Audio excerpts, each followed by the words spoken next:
Think positive tayo malalagpasan itong trials ng Kim Pao. Alam niyo ba na si Paulo, kung walang sundo kay Chinita niya, nandyan lang siya sa bahay niya maglalaro ng games, hindi mahilig magliwaliw. Si Paulo sa mga kaibigan, ang focus niya sa kay Kim Chu na. Lalabas lang ng bahay si Paulo kung maghatid at sundo kay Chinita. At alam ko na 2 hours nang natapos si Kim ang kanyang ginawang Christmas tree, si Paulo na ang kasama niya. Hindi lang nagpakita, so kilig, di ba? Si Kim ang lahat sa buhay ni Paulo. And that is legit, hindi dilulo. Kim Paulandia, be happy and comfortable. May kasama na si Chinita sa lahat ng bagay. Pray na lang natin na malagpasan nila ito at maging okay na ang lahat. Maraming salamat sa komento, Ginang Ninita. Tama po kayo, malalagpasan din po ni Kim and syempre ni Paulo Avellino itong trials na to sa kanilang buhay. Pero syempre, alam naman natin mga kakimpaw na hindi na po maibabalik pa yung perang nawala kay Chinita Princess. Siguro ang mangyayari dito mga kakimpaw, maluwag na lang po natatanggapin ni Chinita Princess na naglahong parang bula yung kanyang perang pinaghirapan ng ilang taon. Kasi acceptance is the key mga kakimpaw eh. Hanggat hindi mo po yan natatanggap, andon at andon pa rin po yung sakit sa puso mo. Pero syempre naniniwala ako sa huli mga kakimpaw na magiging okay din po sila Cam and si Chinita Princess. Kahit pagbali-balik ta rin man po ang mundo, kapatid niya pa rin po yan. Pero syempre, yung tiwala na tinatawag, hindi na po yun maibabalik pa. Siguro magiging okay lang sila mga kakimpaw, pero pag usaping tiwala na, sirang-sira na po ang tiwala ni Chinita Princess. About naman kay Paulo Avellino at kay Kim Chu mga kakimpaw, alam naman natin na lagi pong inaalagaan ni Paulo si Kim Chu. 'Di ba? Ganyan po siya ka-concern. Ganyan siya ka-caring kay Chinita Princess. Lalo na po ngayon na nasa mabigat at mahirap na kalagayan si Kim na kailangan po talaga ang isang Paulo Avellino. Si Paulo po ang saksi sa mga problemang pinagdadaanan ni Chinita Princess. At alam ko, mapagtatagumpayin niya rin po ito kasama si Paulo. So maraming salamat sa komento, Ginang Ninita. God bless po sa inyo and mag-iingat kayo palagi. So eto na nga, pag-usapan na natin mga kakimpaw, ang mga topic po na nakalap natin sa gabing ito at unahin nating pag-usapan. Ito naging statement po ni Chinita Princess na pinost ng chismis. Sabi niya dito, sa totoong buhay, if you set boundaries, nagiging masamang tao at kontrabida ka sa paningin nila. So yes, tama po si Chinita Princess, mga kakimpaw. Ang hirap po, 'di ba? Ang hirap pong lumugar. Pero 'di ba, dapat lang po na mag-set ng boundaries si Kim Chu. Sobrang bait niya po kasi mga kakimpaw at ayaw niya po mag-isip sa kanya ng masama yung kanyang kapatid. Kaya ang nangyari mga kakimpaw, sa sobrang panatag niya at palagay niya sa kapatid niyang sila Kambini Chu, ito po at nalimas yung kanyang pera. Ngayon lang po na-realize ni Kim Chu mga kakimpaw yung tinatawag na dapat mag-set ng boundaries. Limitation mga kakimpaw. Yun bang pag sumusobra na po sa boundaries, oops, tama na?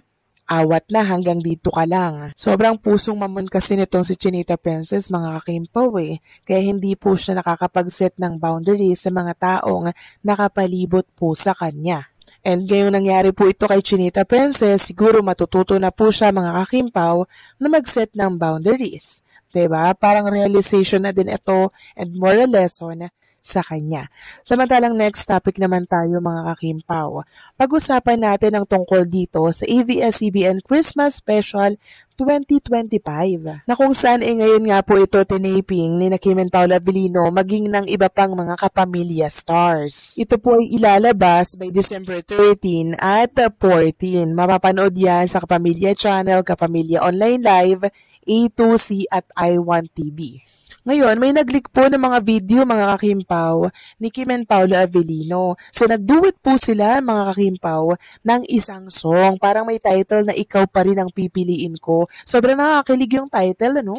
So, nagsabog po ng kilig mga kakimpaw si Kim and Paulo Avellino sa ABS-CBN Christmas Special 2025. Na-miss natin yung ganitong ganap mga kakimpaw, no? Yung lalabas Paolo Avellino, akay-akay ni Paolo Avellino yung kamay ni Chinita Princess, tapos kumakanta sila together. Duet nga sila. Grabe po yung sigawan mga kakimpaw ng mga taong nanonood doon. Sobrang kinilig sila mga kakimpaw, lalo na yung mga tinginan po ni Paolo at Chinita Princess sa isa't isa.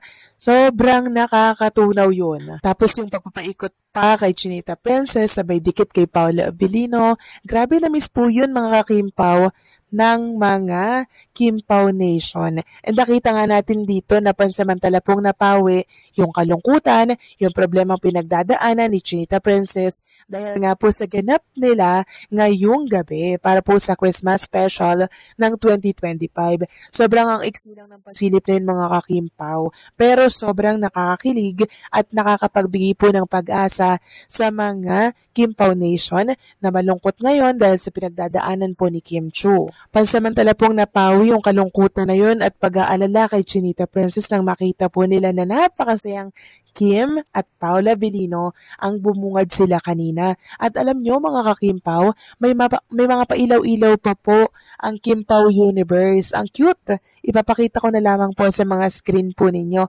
Ayan po bilog siya tapos may hawakan siya dyan.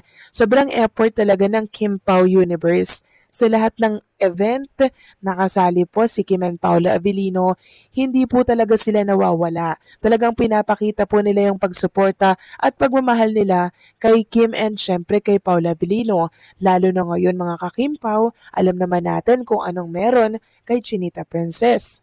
Kayo mga kakimpaw, napanood nyo na po ba yung pasilip para po sa Christmas Special 2025?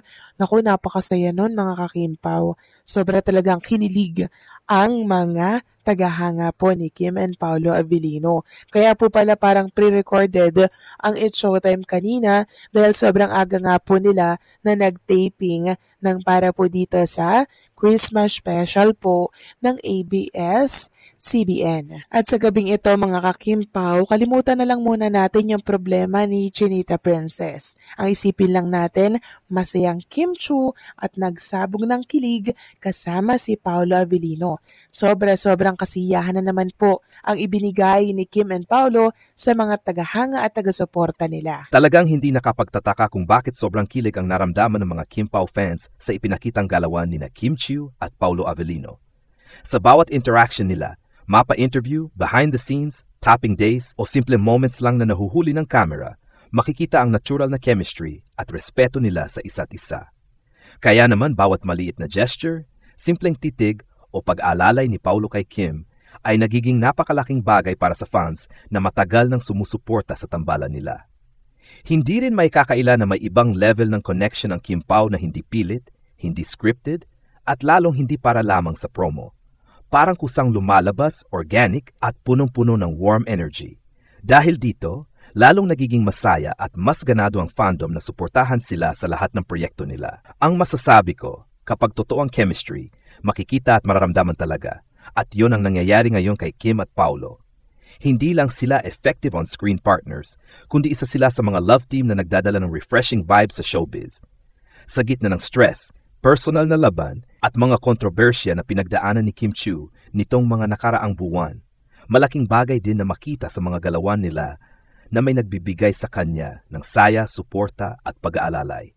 Para sa mga fans, ito ang klase ng moment na nagbibigay ng spark at excitement. Yung tipo bang kahit simpleng interaction lang, sapat na para magpagulo ng timeline at magpa-trending sa social media. At sa panahon ngayon, bihira ang tandem na parehong magaling umarte at may tunay na warmth sa isa't isa. Pwede nating idagdag na ang kilig na nararamdaman ng fans ay hindi lang dahil sa romantic tension, kundi dahil nakikita nilang parehong nag-grow sina Kim at Paolo bilang individuals at bilang partners sa trabaho. Sila yung tipo ng tandem na may class, may maturity, at may genuine connection. At kung tutuusin, ang ganitong klaseng tandem ay may potensyal na tumagal, hindi lang bilang love team, kundi bilang dalawang artistang nagdadala ng high-quality projects, good energy, at inspirasyon sa kanilang supporters. Kung magpapatuloy ang ganitong galawan, walang duda, baka 2025 ay maging taon ng Kimpaw. Ang matinding kilig na naramdaman ng Kimpaw fans ay hindi basta simpleng reaction. Ito ay bunga ng natural na chemistry at unspoken connection ni Kim Chiu at Paolo Avellino. na bawat araw ay lalo pang nagiging kapansin-pansin. Sa bawat interaction nila, kahit gaano kaliit, may hatid na spark na agad ikinatataranta ng mga supporters. Hindi ito yung pilit o scripted. Sa halip, ito yung mga galaw na kusang lumalabas kapag komportable at may genuine warmth ang dalawang tao sa isa't isa. Makikita mo na sa body language nila, sa pag-aalalay ni Paulo kay Kim, sa mga ngiting parang may sariling ibig sabihin, at sa mga tingin na may kung anong lalim, may isang silent story na gustong ikwento. At dahil dito, hindi nakapagtatakang mag-trending, mag-viral, at maging talk of the town ang bawat bagong clip o larawan nila. Ang fandom ay para bang muling binuhay ang matinding excitement at saya na dati nakikita lang sa classic love teams. Iba rin ang epekto nito sa mga fans, parang nagiging escape, inspirasyon at source of happiness ang Kim Pao. Marami sa kanila ang nagsasabing iba ang bright energy na dala ng tambalang ito, lalo na sa mga panahong maraming pinagdadaanan si Kim sa personal niyang buhay. Makita lang nila na masaya, relaxed at suportado si Kim, sapat na para gumaan ang pakiramdam ng buong fandom.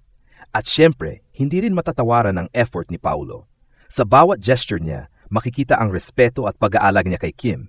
Hindi maingay, hindi over the top pero ramdam. Ito ang uri ng galawan na tahimik pero malalim, simple pero may bigat, at hindi kailangang ipagmayabang dahil nakikikita ng lahat. Ang Kim Pao ay naging hindi lamang love team kundi feel-good partnership na nagbibigay ng kilig, saya at pag-asa.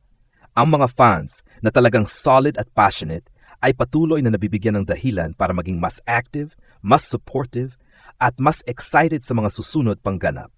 Kung magpapatuloy ang ganitong galawan, hindi malayo na maging isa sila sa mga pinaka-maimpluwensya at pinaka-inaabangang tambalan ng bagong panahon. Hindi kataka-taka na sobrang kilig ang naramdaman ng Kim Pao fans dahil kitang-kita na ang galawan ni Kim Chiu at Paulo Avellino ay may halong authenticity at comfort na bihira sa showbiz.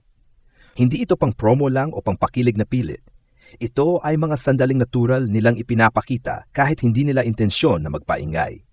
Sa panahong maraming love teams ang umaasa sa scripted moments para makuha ang atensyon ng publiko, ang Kim Pao ay ibang klase, tahimik pero malakas ang dating, simple pero tumatama, subtle pero nakakasira ng timeline. Makita na may respeto, pag-aalalay at tunay na connection sa pagitan nila. At yon mismo ang dahilan kung bakit ganon na lang ang kilig ng fans. Ang bawat tingin, bawat ngiti, bawat pag-aalalay ay may hatid na magandang energy, lalo na kay Kim na maraming pinagdaanan nitong mga nakaraang buwan. Sa madaling salita, ang Kim Pao ay hindi lang love team.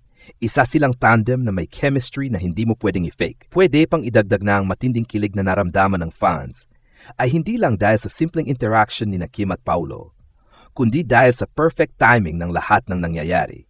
Sa gitna ng mga kontrobersya, pagod, at emosyonal na laban na kinaharap ni Kim Chiu nitong mga nakaraang linggo, malaking bagay para sa mga supporters na itas siyang may kasama, may sandalan, at may taong nagbibigay sa kanya ng comfort at lightness, kahit hindi man nila diretsong ipakita sa publiko.